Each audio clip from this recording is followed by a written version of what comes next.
lot of agents are focused on, okay, what is the market doing and how can I tell the story of the market? And from my perspective, the most important thing is know the stats and, take off any rose-colored lenses. If it's your temptation to sort of wear those rose-colored lenses and to always have a positive slant on things, I just say you don't need a positive narrative to be successful in real estate. Okay. When the pandemic first happened, stats really sagged for about 6 weeks, and I was on top of it. And I talked about pending contracts are down 40% in about a month. The market, demand was dropping. Buyers were not interested. Okay.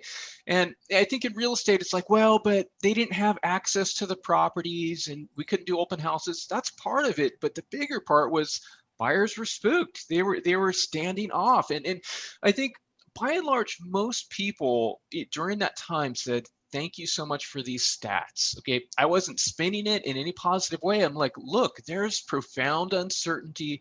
We don't know anything about the future, but here's what's happening with the present. And that's what the professional real estate person does, can say, here are the stats. Here's what it looks like to buy and sell right now. Here's what it looks like to afford a house. And the market will change in the future. And it certainly did. But the last thing I wanted to say on that point was that there were a few agents who had a very negative reaction to some of what I was saying. And they would say, Ryan, stop being so negative. Why are you so negative? And I just had to confront that and say, it's not me being negative.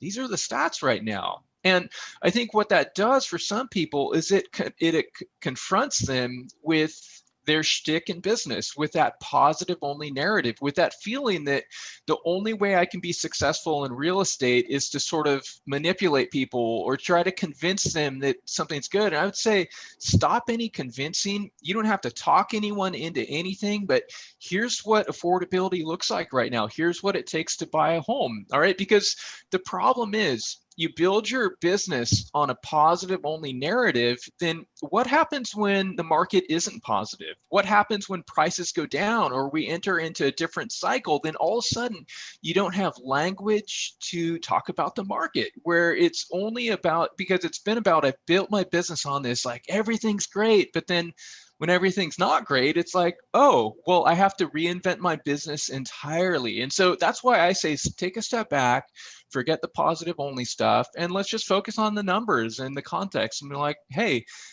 what we're experiencing right now looks like a normal seasonal slowing, really glowing stats, but we're actually experiencing some slowing right now too. And that's okay to admit. That's actually a good thing because it's an honest thing. And I think